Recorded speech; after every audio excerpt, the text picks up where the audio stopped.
Government এক বিন্দু interested না কোনো রকমের রিক্রুটমেন্ট করতে, এক বিন্দু মাত্র ইন্টারেস্টেড গভর্নমেন্ট কিন্তু না।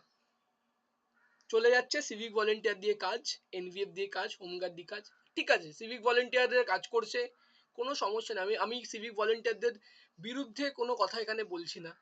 তা সেই সিভিক ভলেন্টিয়ার, হোমগার্ড, এনভিএফরা অক্লান্ত পরিশ্রম করছে, সারাদিন পরিশ্রম করছে ওইটুকু মাইনে পাওয়ার জন্য।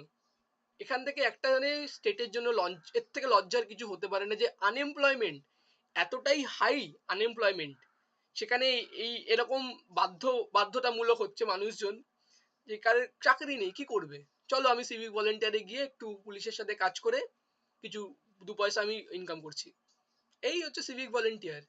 সিভিক ভলেন্টিয়ার না কোনো পাওয়ার আছে, না কোনো সম্মান আছে, না পাবলিক সম্মান করছে, না ডিপার্টমেন্ট সম্মান করছে।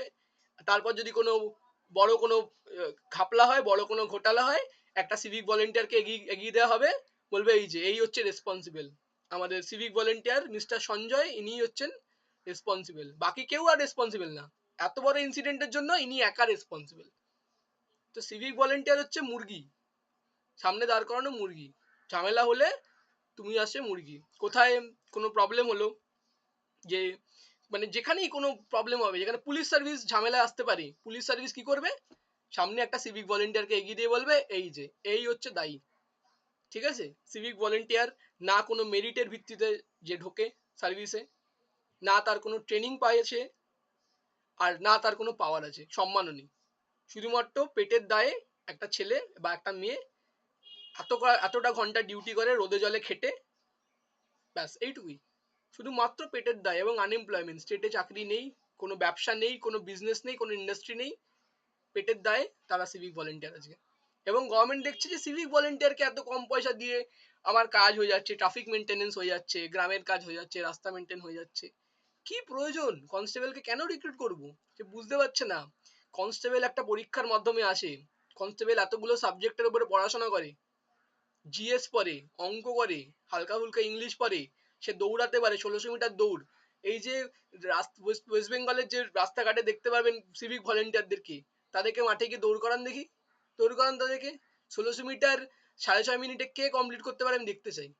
আমি লিখে দিতে পারি 95% আনফিট ক্যান্ডিডেটস যারা সিভিক ভলেন্টিয়ারে আছে।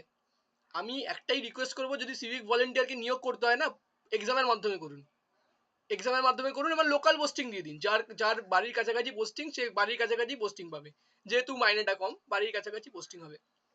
পরীক্ষার মাধ্যমে নিন, ফিটনেসের মাধ্যমে নিন, দেখতে পাবেন কতটা পার্থক্য দেখতে পাবেন, পার্থক্য দেখতে পাবেন। এই যে আমাদের ওয়েস্ট বেঙ্গল পুলিশের কনস্টেবলের যে আমাদের ছেলেপুলেরা আছে না, তো 10 লাখ ক্যান্ডিডেট, তারাই খেটে খুটে দেখবেন সিভিক ভলেন্টিয়ারের পরীক্ষা র্যাঙ্ক করে গেল, দেখবেন সব শিক্ষিত শিক্ষিত শিক্ষিত ক্যান্ডিডেটরা সিভিক ভলেন্টিয়ারে ঢুকবে, সিভিক ভলেন্টিয়ারের কাজও অনেক ভালো হবে, বেটার কাজ করতে পারবে, যদি এক্সামের ভিত্তিতে এবং ফিটনেসের ভিত্তিতে রিক্রুটমেন্ট করা হয় সিভিক ভলেন্টিয়ারে, আমি বলছি তো খুব ভালো হবে। যদি কম পয়সাতেই যদি লোকে কম পয়সাতে কাজ করতে রাজিই আছে, তাহলে করুন ভাই, মেরিটের ভিত্তিতে করুন রিক্রুটমেন্ট।